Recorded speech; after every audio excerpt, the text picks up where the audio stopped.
ఏమండోయ్ నేనండి మీ కోనసీమ వంటలకనండి.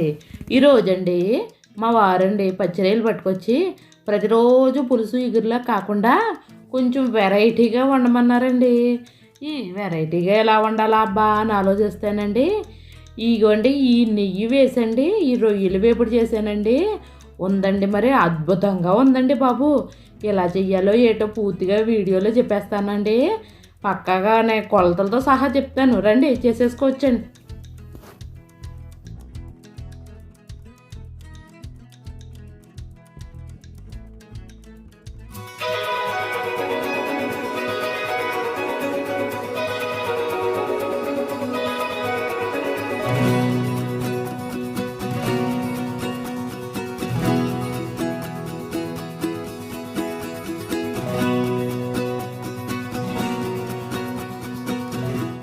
ముందుగానండి ఒక 5 ఎండుమిర్చి అండి వేడి నీళ్ళు పోసి నానబెట్టుకోండి. ఒక నిమ్మకాయ సైజు అంతా చింతపండు, 10 జీడిపప్పు బద్దలో వేసండి వేడి నీళ్ళు వేసి ఒక 15 నిమిషాలు నానవ్వండి. ఆ ఎండుమిర్చి అండి మెలుగులకాయలు అనమాట అండి. ఇప్పుడు మిక్సీ గిన్నె తీసుకునండి, అందులో ఒక 10 రెబ్బలు వెల్లుల్లిపాయ రెబ్బలు వేసుకునండి, ఒక చెంచా ధనియాలు వేసి, ఒక చిన్న అరముక్క అండి స్టార్ పువ్వు, చిన్నదంటే చిన్నదే జాపత్రి, ఒకటి లవంగా, చిన్న ముక్క దాసిన చెక్క, 4-5 లవంగి మొగ్గలు, 4 అంటే 4 మిరియాలు,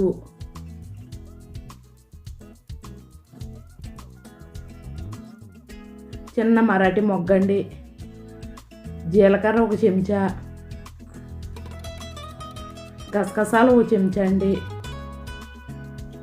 వేసండి. ఒకసారి బరకగా అడగండి. ఇప్పుడండి ముందర మనం నానబెట్టుకున్నాం కదండి ఎండుమిరపకాయలు, జీడిపప్పు, చింతపండు ఇవి వేసేసి ఇవి నానబెట్టిన నీళ్ళు ఉంటాయి చూసారు, అవి పోసుకుంటూ మెత్తగా ఆడుకోవాలండి. ఇంకోండి ఎలా చూపించిన విధంగా మెత్తగా ఉండాలండి. ఇది పక్కన పెట్టుకునండి. ముందుగా శుభ్రం చేసుకున్నానండి 1/2 కేజీ రొయ్యల్లోనండి ఒక 1/2 చెంచా పసుపు వేసుకునండి, ఒక చెంచా సాల్ట్ వేసుకుని శుభ్రంగా కలుపుకోండి. ఇప్పుడండి ఒక అరచెక్క నిమ్మరసం కూడా పిండేసుకునండి కలిపేసి ఒక 15 నిమిషాలు పక్కన పెట్టుకోండి. ఉప్పుని నిమ్మరసం లాక్కుంటుంది అనమాట అండి పచ్చిరొయ్య. ఇప్పుడండి వెడల్పాంటి బాండీ పెట్టుకునండి, అడుగు దలసరిగా ఉండాలండి. ఒక స్పూన్ నూనె, 2 చెంచాలు నెయ్యి వేసుకునండి, పచ్చిరొయ్యలు వేసి బాగా వేపుకోవాలండి పచ్చివాసన పోయే వరకునండి. ఇప్పుడండి ఒక టేబుల్ స్పూను అల్లం వెల్లుల్లి పేస్ట్ వేసండి శుభ్రంగా ఎర్రగా వేపుకోవాలండి. ఇంకో ఈ ముదురు రంగు వచ్చే వరకు వేపుకోవాలి చూడండి. ఇప్పుడండి అదే కడాయిలోనండి కొంచెం నూనె పోసుకునండి.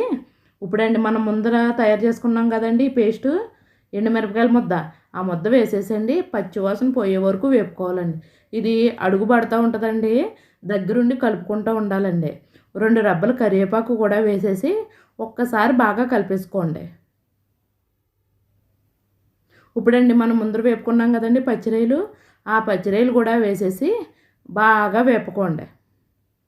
ఆ మసాలా ముద్ద ఈ రొయ్యలు పట్టేలాగా వేపుకోవాలండి, అడుగు పడుతూ ఉంటుందండి. ముందర ఉప్పు వేసుకున్నాం కదండి, చూసుకుని ఇప్పుడు ఎంత పడుతుందో ఒక 1/2 చెంచా ఉప్పు వేసుకునండి వేసేసుకోండి. కొత్తిమీర వేసుకునండి, అంతే అండి. కొత్తిమీర వేసుకోవడంతోనే ఈ రొయ్యలు వేపుడు అయిపోయిందండి. సరే అండి, ఉంటాను మరి. ఛానల్ సబ్స్క్రైబ్ చేసుకునండి, షేర్ చేయండి.